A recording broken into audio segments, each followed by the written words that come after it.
Okay, everyone, good morning. Tuesday morning, and bam, another Celtic match has appeared out of nowhere. John, I don't know how many in a row this has been in the league, but we're final league game for what, 10 days or so? Yeah, yeah. Back in the league. I'm on this side of the screen. I was on the other side of the screen yesterday, Hamish, with your day off How did you hosting. find it on the great Oh, side? there was the usual technical hiccups when I'm hosting. I think my camera turned off at one point and I had to turn on another camera, so that was always fun and games. But I enjoyed it with Tony. I'm glad to be back on with you this morning to discuss everything Celtic. Yeah, league game, last league game for 10 days. Goes League, Scottish Cup, Champions League. So it's all exciting in all the different competitions again. Yeah, looking forward to tonight's game, actually. I think it's going to Mm-hmm. be a bit of a test for the team. I think Dundee are a decent side, so it should be a good game. Lovely to have you with us, everyone. The usual names I see popping up on the right hand side of the screen. We're going to chat about plenty of stuff today, some transfer stuff, obviously, with it being now almost halfway into the January window. It is open until is it February the 3rd, so we do have a wee bit longer than usual.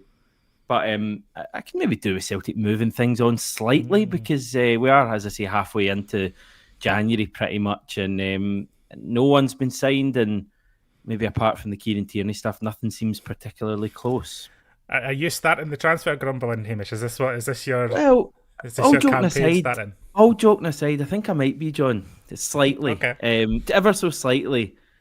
Because I was kind of hoping. I mean, I'm not panicking, but I was kind of hoping that January would see Celtic act a bit quicker than the summer, because as much as we got the business done in the summer, and part of it, you're right, part of it is just grumbling because it's easy to do that. But as supporters, there's nothing more frustrating than just hearing nothing about transfers and seeing the month tick on. I'm not panicking, as I say, but come on, Celtic, let's get a wee move on here. Let's get a winger in. Let's get us all revitalised. Imagine we sign a winger, even though they can't play. Imagine we sign a winger in time for the game next week. The boost it would give everyone. Or Kieran Tierney, get him signed up and announced.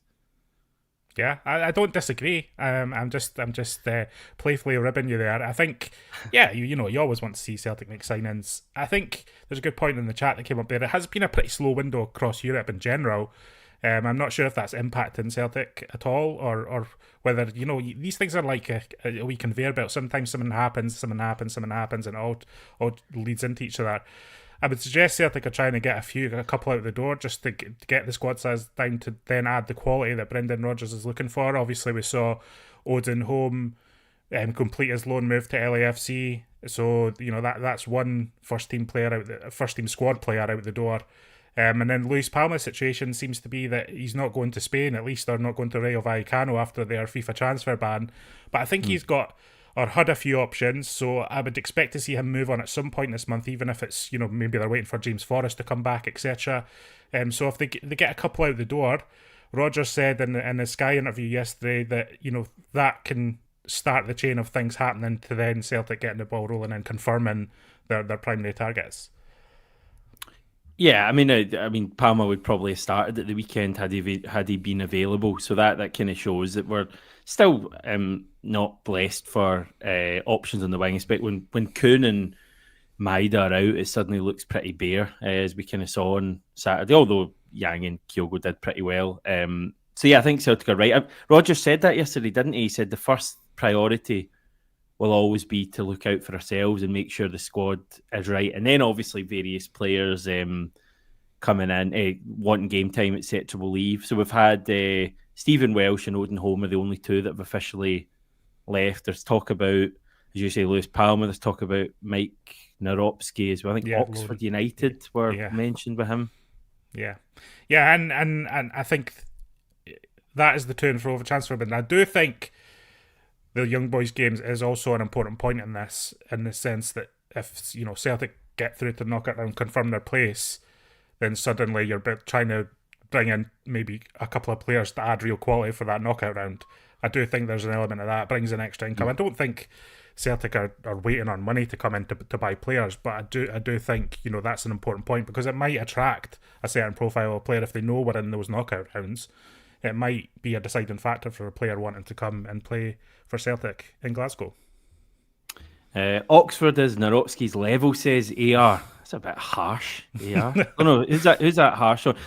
All joking aside, I mean, I know they're in the championship, and we've just heard reports it's not actually happened yet, but that would seem like a bit of a low level for me for him to go to. I think he's slightly better than that, but maybe I'm just an eternal optimist for Mike Naropski.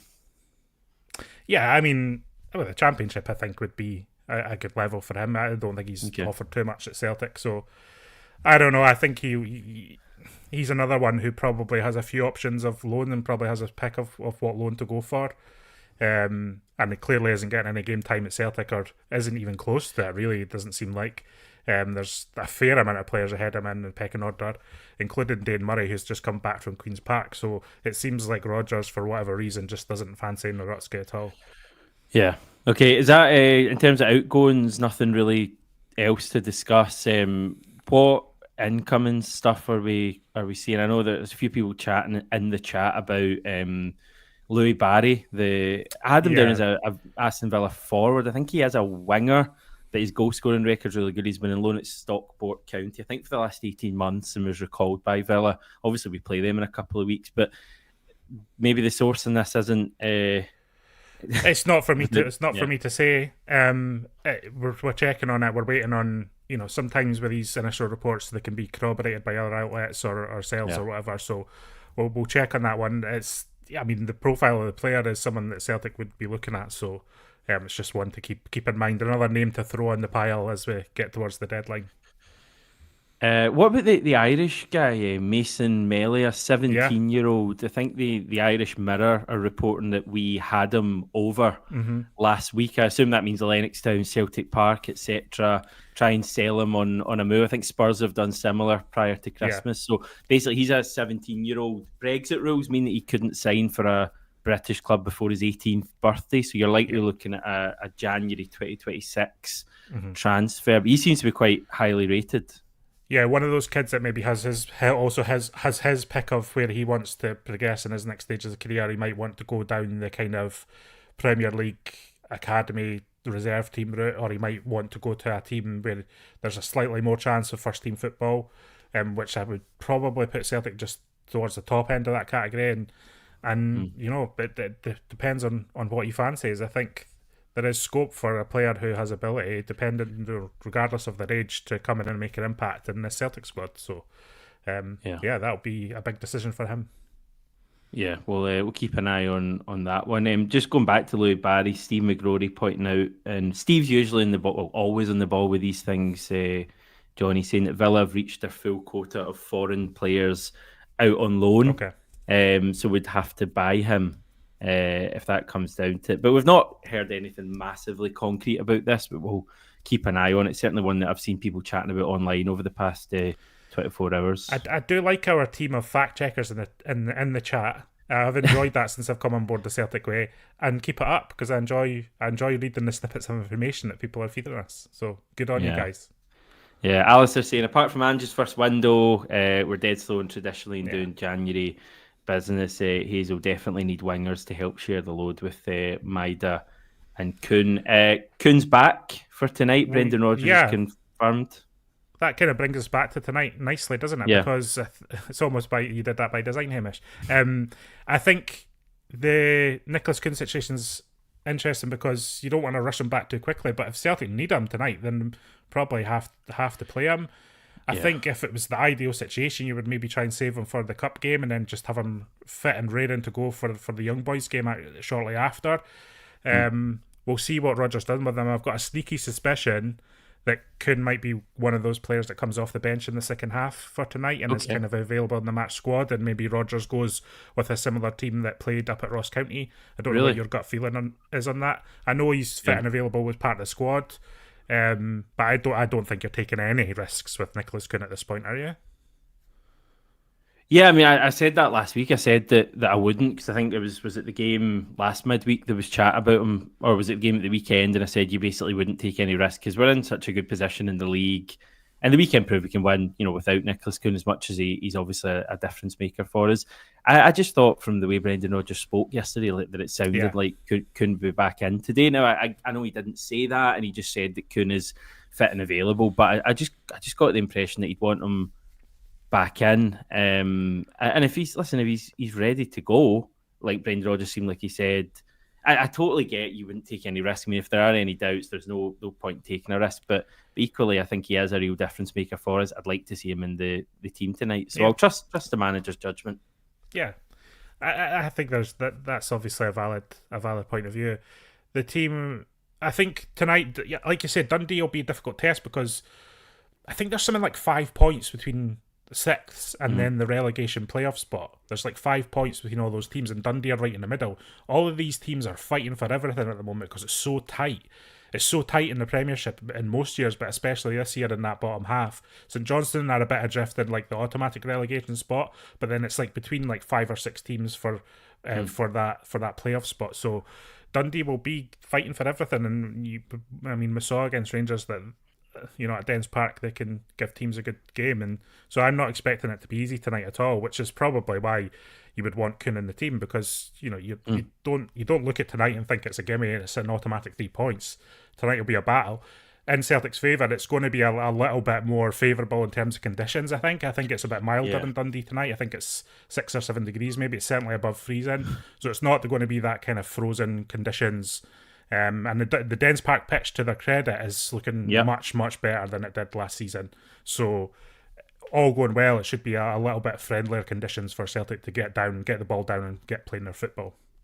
Yeah, it's a point I was going to make, because obviously, like a lot of people, have watched the game last week against Rangers, and the pitch was really good. Compared to this time last year, where they were getting a lot of criticism for not just the pitch being poor, but games being called off. I think they had like 4 or 5 postponements in a short period of time.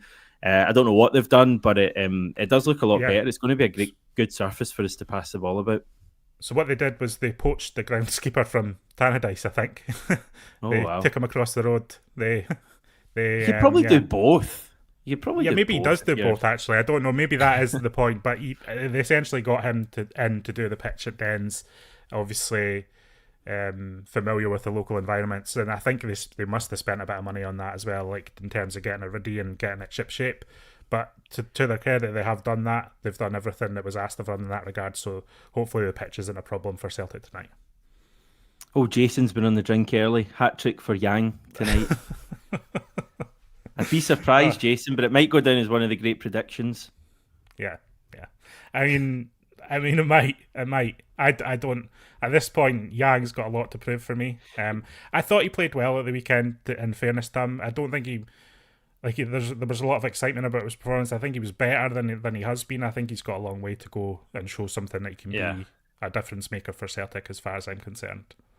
Brendan Rodgers was asked about him yesterday, and was keen to emphasise that Yang always gives 100% effort. Which, listen, that's great. To be fair, I don't think that's something you could ever level at Yang. Like the thing about Yang, like when he's poor, you notice, because he doesn't really hide. He doesn't kind of hide in games if he's struggling. Like, he keeps trying things, and quite a lot of the time, if he's having a bad game, that turns into a kind of comically bad game. Remember the game last year? I want to say it was maybe St Johnstone, where he kept getting caught offside, and it got a bit daft at one stage, but that was evidence of him never hiding.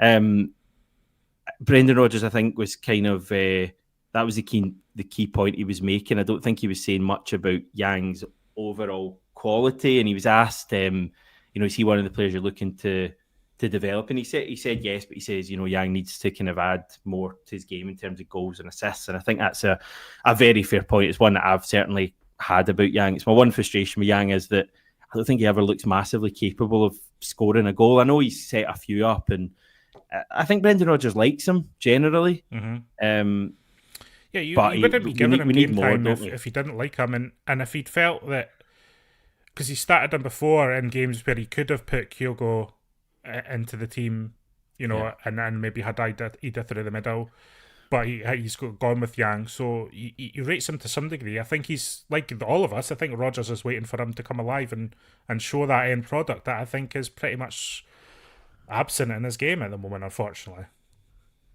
Do you think? You hear it a lot about Yang, people saying there's a player in there somewhere. Is that something people just say? Is there genuinely a Celtic player in Yang? 'Cause I kind of feel like we might have seen it by now. I'm yet to be fully convinced at all by him. If I'm honest, I'm not picking on the guy. I think he, as I say, I think he There's a works few hard. people in the chat who think you might be Hamish. That I just seen a message saying leave Yang alone. So, Yeah, Danny boy. yeah, Sorry, Danny. fair enough, Danny boy. Get Hamish told here. Leave Yang alone. What do you think? I mean, has he got it? Has he got something? I think he has. I think he has attributes I could see why he can make an impact in the Celtic team. I think he's got pace. I think he can. I'm just looking for him to have the confidence to really beat men and deliver a final ball, really. And ultimately, that's what a winger is for. You want your winger to make good decisions and have that final ball. And I just don't think he's got that self-assurance or that little bit of swagger that you need as a winger. I think Khun undoubtedly has that. And I think Idah obviously has that. They both play with personality. They're both players of personality. And I just think that's lacking in Yang a little bit. And is that the difference between a winger being, fitting into a system and being functional and being a star at Celtic? Is it that little bit of personality that you need? I would argue, yes, some people would say that's an intangible thing that you can't really measure, and so you can't really. But I think that for a club like Celtic, where you're needing to win every week, and I think you need your player to have that little bit of arrogance, that little bit of swagger, and I just don't think Yang has that, and that's the missing thing for me in terms of him reaching that end product. And will he ever get that if he doesn't have it now? I don't know. That's, Rodgers is getting paid to coach him to that point. And I think if Rodgers felt there was no hope there, I don't think he would be playing him or giving him minutes. I think Rodgers sees something in him, and hopefully we can see that at some point. I think it's like that poise on the ball that great wingers have, and Nicholas Khun has that. Yang doesn't quite have that. To be fair, Idah doesn't really have that, but Idah is just like this rare species that just he's so effective. Like Maidah's goal contributions, whether that's assists or goals, I think would be surprisingly very high, certainly over the past year. And as I say, Yang's just not at that level. But I think Yang will start tonight. I've got him in my team. Have you got him in your team? What is your team, Hamish? Run me through it. What's it looking like? Give me a minute. I'm trying to remember. So I think obviously Schmeichel, one change at the back. So I'm bringing Greg Taylor back in. Okay. And I think probably Vai comes in at the weekend, and then Taylor against Young Boys. Right. Obviously, okay. trusty Carter-Vickers, Johnson at right back. Midfield, I'm rotating the two in front of McGregor. So I'm going Bernardo McOwen, obviously back at Dens Park tonight with McGregor. And then I'm going Khun on the right, Yang on the left, and Kyogo through the middle. That sounds decent. I personally, I would keep Engels in the team just because I think he's in a good groove at the moment, and I'd like to just see that continue.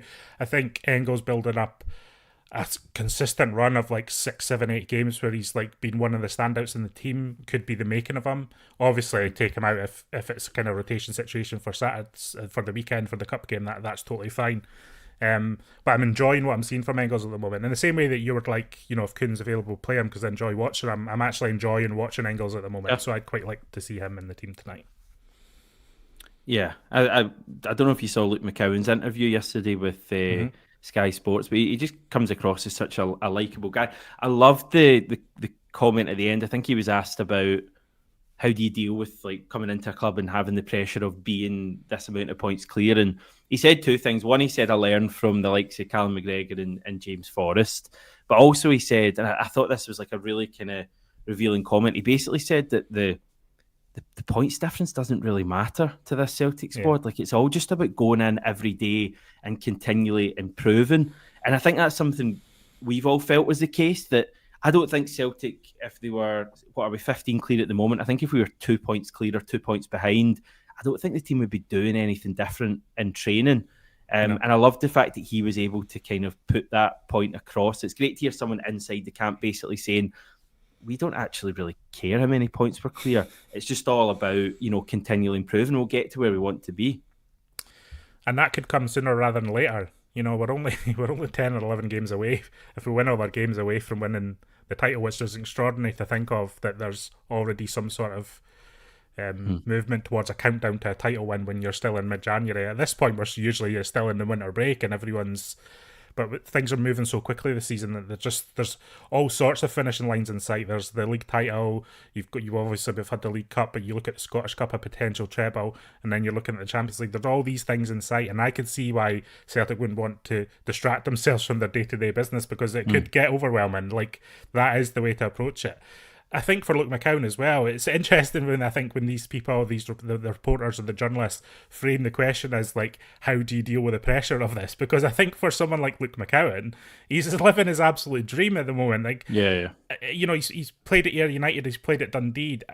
At times in his career, he will have thought, am I ever going to play at a top club? Am I ever going to reach the level that I dream of? There will be times when he's had that doubt in his moment. So I feel like he's just absolutely relishing every moment. And you saw that even, like, he scored very early on against Ross County, but he was absolutely delighted. He absolutely loves it. He loves playing in front of the supporters at the moment. And I think for Luke McOwen, it's not really about pressure. It is about that day-to-day work and then just enjoying the feeling that it gives you, that must be given him at the moment. It must be filling him with all sorts of confidence and all sorts of belief that he is another under Brendan Rodgers who can start to bring his game to another level from where it is or where it has been in the past. That's the thing that's so exciting about McOwen, is that, like, I think there's a whole other level that we've not seen yet, and I think we're going to see that going forward. It's such an interesting one because I think generally people look at the Scottish League or maybe prior to signing McOwen, and maybe there'd been a couple of players you would have picked out. Maybe McOwen was one of them, but certainly when his name was first announced, I would say, generally speaking, at the time, most people were kind of like, right, okay, it's a little bit of a left field one. Maybe he could do a job, he could be effective for us, but maybe necessarily wouldn't have seen that one coming. But then he's been so good, and he's like such an important part of what we're doing now in terms of the rotation, and he comes in and he brings that energy into our play. And I think he was clearly Dundee's best player, but it's not as if like he was like a player that everyone was going, like, we absolutely must sign him. So it just goes to show that there might be other players out there that they almost just need to be brought into the next level to reach that next level. Yeah, and I think Celtic are in have a good opportunity here. There was a comment from the chat there just about Johnny Kenny, like they want to see more of Johnny Kenny, and like with Celtic so far in the league now, this is a good time to kind of give players an opportunity that are maybe on the fringes of the squad to get a little bit of game time here and there, half an hour here and there. You know, Johnny Kenny, he came in and made a positive impact against Ross County. He's not changing the way Celtic play. He's not an automatic superstar, but you can see that he's wanting to give something to Celtic, and he's actually desperate to play for Celtic. And sometimes you forget this about these fringe players that go out on loan or are struggling to get into squads. All of them are trying their hardest to impress Brendan Rodgers to be able to play for Celtic, and I think that's important. And if you give them a little bit of time and you give them a little bit of confidence and see what they can do. And Johnny Kenny, Rodgers is talking about how he's gone away on loan and he's looking stronger in training now and perhaps a little bit fitter, and that's something that will aid him at Celtic, because we know that there's an intensity at Celtic that a certain level that players have to attain before Rodgers even considers them worthy of minutes in this team. So if Johnny Kenny's at that point now and can start getting more minutes and maybe get a goal or two off the bench, that could be huge for him. Even if it doesn't work out at Celtic long term, if he starts hitting a few goals for Celtic off the bench, it could really be massive for his career in general in terms of unlocking pathways for him to move forward. So all these players are trying so hard, is my point. Whether it's Luke McOwen, whether it's an established player like Callum McGregor, everyone's desperate to be in that 11 or in that match squad and win the points for Celtic, really. Yeah, it'll be interesting to see if we see much of Johnny Kenny going forward, because obviously it was a kind of rare set of circumstances on Saturday. The fact that both Kyogo and Idah started the game, we kind of, I think, all knew we would see Kenny. Tonight you're less sure because he's clearly the third option, but equally, as you say, you know, maybe you learn more if you're up in a game from bringing Kenny on rather than Idah or rather than Kyogo if it's Idah that's starting, because you can find out more. I thought he looked decent enough.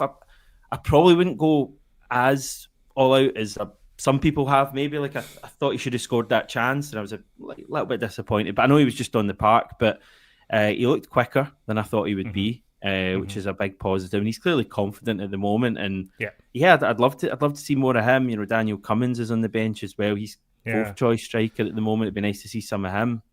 And that was interesting, Daniel Cummins, because obviously we've not sorted out his contract yet, but is there movement towards him maybe signing something up? And if he signs something, will Rodgers then invest the time into him that might be needed to bring him bring his game on.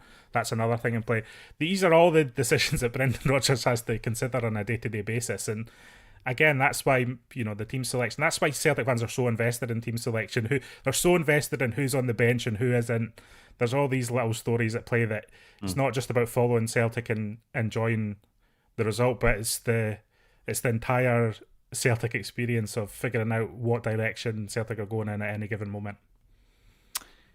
So anything else from Brendan Rodgers yesterday that caught your attention?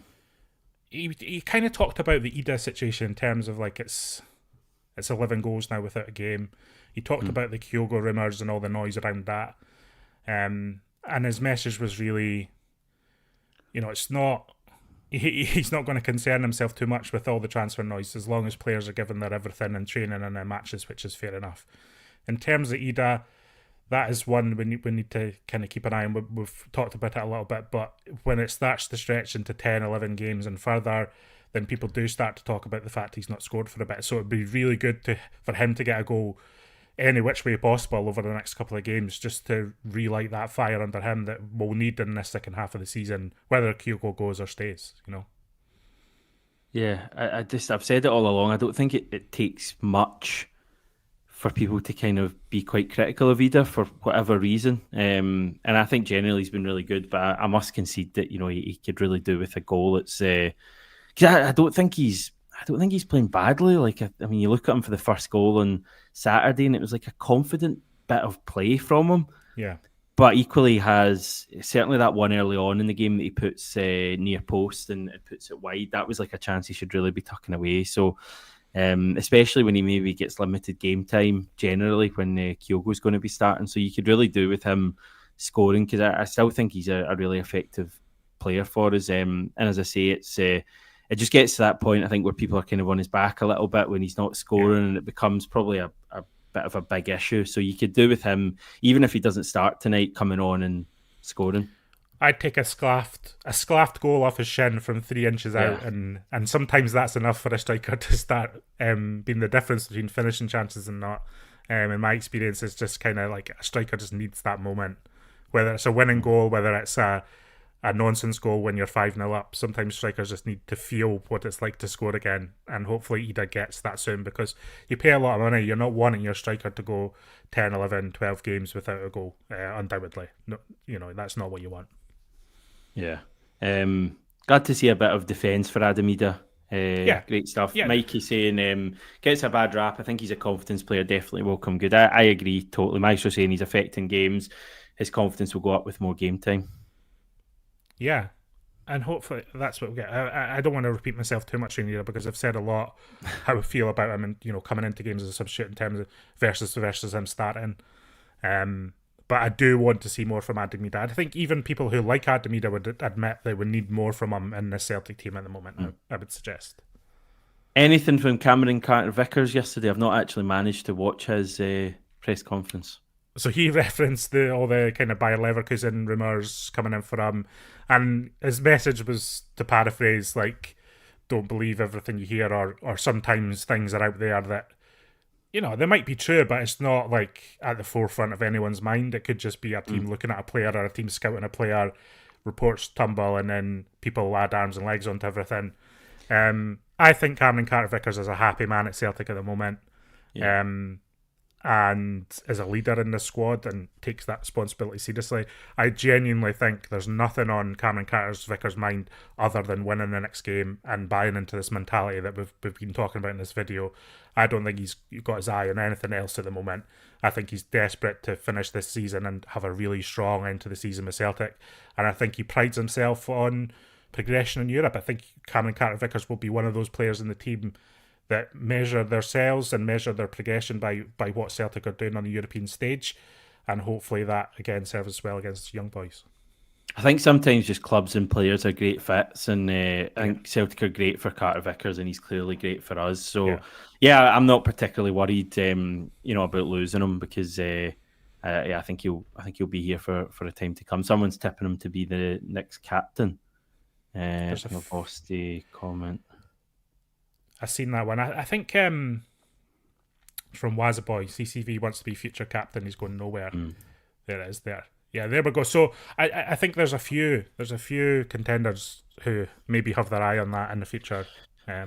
With Callum McGregor obviously still in the role Oh, as we McGregor's finished, John. Have you not heard these? I do like that chat about placing McGregor acting, like, not acting, but like the conversation. Again, it's because Celtic fans are so invested in the direction Celtic are going, they're always thinking about the future. But I'm always just quick to remind people that McGregor's got a few years left in him yet, I would suggest.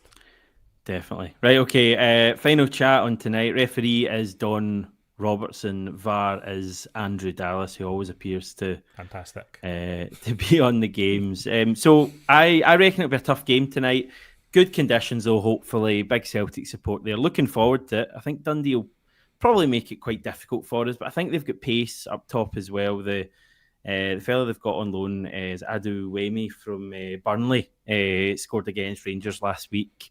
He's a bit of a handful off the left-hand side, so I think we'll need to watch him. But I do think we'll play well tonight, and I think we might score a few goals and hopefully get back to keeping clean sheets as well. I'm going 3-0 for tonight. The guys are going up as well. Yeah, Tony and Ryan are at Dens Park to cover the game on the website and the YouTube channel, as well as speak to Brendan Rodgers after the game and the player, who obviously we don't know at this stage, but they'll be all over the press conferences. We'll have all of that out. We'll have Brendan Rodgers' full press conference on the website, which is not something you get in other places, for these away games. It's not, the press conferences at away games aren't, always available in full anywhere, so head to the Celtic Way for that when we've got it, and we'll be all over that, and hopefully it's a good night where everyone's smiling again, and we can, you can have a chat tomorrow morning about how it was another excellent Celtic performance.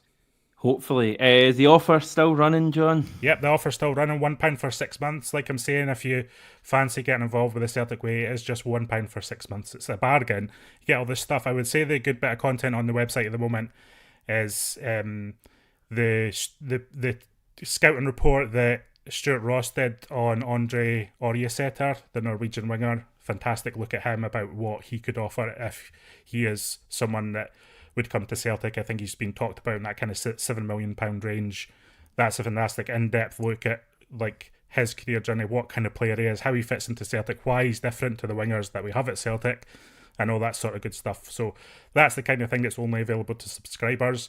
And as I say, it's a low barrier of entry. It's £1 for 6 months, and you get access to that and much, much more that we've got planned over the next 6 months. So I'll say that. Amazing. Yes, please get involved, everyone. Your support is much appreciated, and there's loads of stuff coming out from the Celtic Way, both here on the YouTube channel and on the website celticway.co.uk/subscribe. As John says, it will be over to Tony and Ryan later on from Dens Park. So please feel free to tune in, see what those guys have to say. And hopefully it's a good night. Enjoy yourself, everyone. I will return this time tomorrow for the morning briefing.